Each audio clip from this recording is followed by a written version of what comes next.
Hello viewers, welcome back to our channel. నేను మీ నరేంద్రని. మనవి wealth private limited company represent చేస్తున్నాను. నేను ఒక సర్టిఫైడ్ ఫైనాన్షియల్ ప్లానర్‌ని. ఇవాల్టి వీడియో ఒక ఇంట్రెస్టింగ్ స్టోరీ అండి. ఈ స్టోరీ మనలో ఒకళ్ళది. ఈ స్టోరీకి ఓనర్ ఎవరు అంటే ఆనందరావు. ఈ ఆనందరావు కథ ఏంటి? ఆనందరావు కథకి ఇవాల్టి టాపిక్‌కి సంబంధం ఏంటో తెలుసుకుందాం. ఆనందరావు ఒక 46 ఏజ్డ్ పర్సన్. ఒక responsible father and caring husband. ఇద్దరు పిల్లలని చెప్పాను కదండీ! సో, ఆనంద్‌రావు ఫస్ట్ కిడొచ్చి ఇంటర్ సెకండ్ ఇయర్ చదువుతున్నారు. అండ్ సెకండ్ కిడొచ్చి ఇంజినీరింగ్ సెకండ్ ఇయర్ చదువుతున్నారు. సో, ఫ్యూచర్ గురించి చాలా డ్రీమ్స్, ప్లాన్స్ అన్నీ ఉన్నాయి. అండ్ దానికి తగ్గట్టు దానికి సంబంధించిన ఇన్వెస్ట్‌మెంట్స్ గానీ, సేవింగ్స్ గానీ అన్నీ ప్రాపర్‌గానే చేస్తున్నారు. So, one fine day all of a sudden he collapsed. Anandarao అలా బెడ్ మీద కొలాప్స్ అయిపోయాడన్నమాట. సో, ఏం చేయాలో తోచని పరిస్థితిలో వాళ్ళ వైఫ్ నియర్ బై ఉన్న నైబర్స్‌ని హెల్ప్ తీసుకొని నియర్ బై ఉన్న హాస్పిటల్‌కి వెళ్ళడం జరిగింది. సో, ఇమ్మీడియేట్‌గా డయాగ్నోసిస్ చేశారు. డయాగ్నోసిస్ చేసిన తర్వాత ఒక హెల్త్ ఇష్యూ బయటపడింది. అండ్ ఈ హెల్త్ ఇష్యూకి ఇమ్మీడియేట్‌గా సర్జరీ చేయాల్సిన అవసరం పడిందని చెప్పారు. అండ్ ఆ సర్జరీకి జస్ట్ ఒక 4-5 లాక్ రూపీస్ ఖర్చవుతుందని మాకు చెప్పారనమాట. సో, దీనికి గుర్తుందేంటి అంటే వీళ్ళ హస్బెండ్ ఆల్రెడీ ఫ్యూచర్ కోసం, ఫ్యామిలీ కోసం ఇలా ఇన్స్యూరెన్స్ పాలిసీస్ చేశారన్న సంగతి తనకు గుర్తుంది. సో, ఇమ్మీడియేట్‌లీ ఇంటికి వెళ్ళి ఈ ఇన్స్యూరెన్స్ డాక్యుమెంట్స్ ఎక్కడున్నాయో వెతకడం స్టార్ట్ చేసిందండి. సో, మీకు తెలిసిందే కదా! ఎమర్జెన్సీస్ ఎప్పుడూ మనం ప్రశాంతంగా ఉన్నప్పుడు రాదు. సో, నైట్ ఏ యాక్సెసిబిలిటీ లేనప్పుడు మిడ్‌నైటో ఇలాంటివి జరుగుతా ఉంటాయి. సో, అలాంటి టైంలో వెళ్లి తను హడావిడిగా డాక్యుమెంట్స్ అన్ని వెతకడం స్టార్ట్ చేస్తే to her surprise as expected documents దొరకలేదు. సో, సరే తన ఈమెయిల్‌లో ఏమన్నా ఉన్నదేమో అని చెప్పి వాళ్ళ హస్బెండ్ ఫోన్ యాక్సెస్ చేస్తే, సో, తన ఇంపార్టెంట్ ఫోల్డర్ ఏదైతే ఉందో దానికొక పాస్వర్డ్ ప్రొటెక్షన్‌తో క్లోజ్ చేయడం జరిగింది. So, even his wife doesn't know what is the password Anandarao kept. So, ఇంక ఏం చేయాలో పాలుపోక వాళ్ళ ఫ్రెండ్స్‌కి ఫోన్ చేసింది. సో, వాళ్ళ ఫ్రెండ్స్‌కి ఫోన్ చేస్తే వాళ్ళ ఫ్రెండ్స్ చెప్పిందేంటంటే, వాళ్ళకి కూడా ఈవిడకి ఎంత ఇన్ఫర్మేషన్ అయితే తెలుసో అంతే ఇన్ఫర్మేషన్ వాళ్ళ దగ్గర కూడా ఉంది. అంటే ఎంత ఇన్స్యూరెన్స్ పాలిసీలు తీసుకున్నారు, ఎక్కడ తీసుకున్నారు, ఎవరి దగ్గర తీసుకున్నారనే ఇన్ఫర్మేషన్ వాళ్ళకి కూడా లేదండి. అంటే ఇక్కడ బిగ్గెస్ట్ ఛాలెంజ్ ఏంటి అంటే, మనలో చాలామంది మన ఫ్యామిలీ కోసం, వాళ్ళ ఫ్యూచర్ సేవ్ చేయటం కోసం, జాగ్రత్త పడటం కోసం ఇలా మనం చాలా రకాల ఇన్వెస్ట్‌మెంట్ ఆప్షన్స్, ఇన్స్యూరెన్స్ ప్రొడక్ట్స్ తీసుకుంటా ఉంటాం. బట్ ఇంపార్టెంట్ ప్రాబ్లమ్ ఏంటి ఇక్కడ అంటే, చాలా వరకు ఈ ఇన్ఫర్మేషన్ మన ఫ్యామిలీకి అవైలబిలిటీ గానీ, యాక్సెసిబిలిటీ గానీ ఉంచమండి.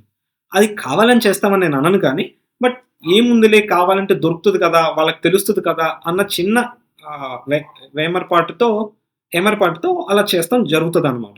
సో, ఇక్కడ ఒకసారి ఊహించండి. ఇప్పుడు ఆ ఇన్స్యూరెన్స్ డాక్యుమెంట్ ఎక్కడుందో తెలీదు. ఆ ఇన్స్యూరెన్స్ ఎవరి ద్వారా చేశారో తెలీదు. ఎవరిని కాంటాక్ట్ అయితే ఆ డీటెయిల్స్ తెలుస్తాయో లేదో తెలీదు. ఇప్పుడు ఆ 4-5 లాక్ రూపీస్ హాస్పిటల్ బిల్‌కి మీ వైఫ్ అంటే ఆనందరావు వైఫ్ ఎవరిని అప్రోచ్ అవ్వాలి? ఎవరిని అప్రోచ్ అయితే ఎవరి డబ్బులు ఆ మిడ్‌నైట్ టైమ్‌లో రెడీ చేయగలుగుతారు? ఒక్కసారి ఊహించండి. సో, ఇదే ప్రాబ్లమ్ చాలా మంది ఫ్యామిలీస్‌లో, చాలా లైఫ్స్‌లో మేము చూస్తా ఉంటామండి, వింటా ఉంటామండి. మరి దీనికి సొల్యూషన్ ఏంటి అని అనుకుంటున్నారా? Solution is a simple exercise అండి. ఏంటి ఆ ఎక్సర్‌సైజ్ అంటే, మీరు మీ ఫ్యామిలీ కోసం ఏవైతే ఇన్స్యూరెన్సెస్ కానీ, ఇన్వెస్ట్‌మెంట్స్ గానీ, సేవింగ్స్ గానీ చేస్తున్నారో, ఈ ఇన్ఫర్మేషన్‌ని రెడీగా మీ ఫ్యామిలీ కోసం ఒక డాక్యుమెంట్ రూపంలో క్రియేట్ చేసి, వాళ్ళకి యాక్సెసిబుల్ ఉండేలాగా చెయ్యడం. ఇది చాలా ముఖ్యమైన విషయం అండి. మేబీ మీలో ఇంకొక కొంతమందికి డౌటొచ్చేదేంటంటే, ఎప్పుడు నాకు అవసరమైన నా మ్యూచువల్ ఫండ్ ఏజెంటో, ఇన్స్యూరెన్స్ అడ్వైజరో, నా ఫైనాన్షియల్ అడ్వైజరో అవైలబిలిటీ ఉంటారు. వాళ్ళకి ఫోను కొడితే డీటెయిల్స్ అన్నీ వచ్చేస్తాయి అని మీరు అనుకోవచ్చు. తప్పేం కాదండి. డెఫినైట్‌లీ వాళ్ళు మీకు యాక్సెసిబిలిటీలో ఉండొచ్చు, అవైలబిలిటీ ఉండొచ్చు. బట్ దానికన్నా మోస్ట్ ఇంపార్టెంట్ ఆ ఇన్ఫర్మేషన్ ఏంటి?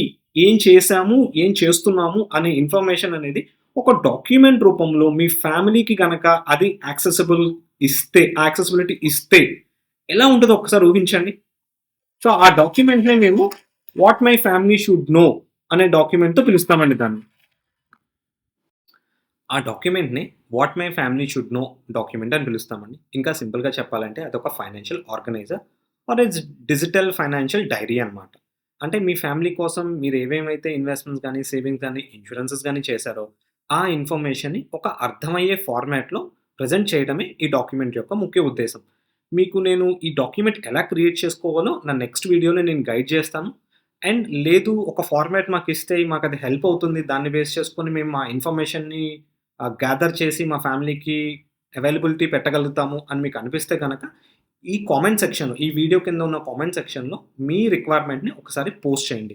సో దట్ నా నెక్స్ట్ వీడియో రికార్డ్ చేసేసరికి అంటే what my family should know డాక్యుమెంట్‌ని ఎట్లా క్రియేట్ చేయొచ్చు అనే వీడియో రికార్డ్ చేసేసరికి ఈ డాక్యుమెంట్ ఫార్మాట్ కూడా నేను మీకు అందజేయడానికి ట్రై చేస్తానండి. హోప్ ఈ వీడియోలో షేర్ చేసిన ఇన్ఫర్మేషన్ గనుక మీకు నచ్చినట్టయితే please do share with your near and dear. Thank you. If you like the content in the video, please like and share the video and subscribe to our YouTube channel. If you need any personal appointment, do call us to the below number.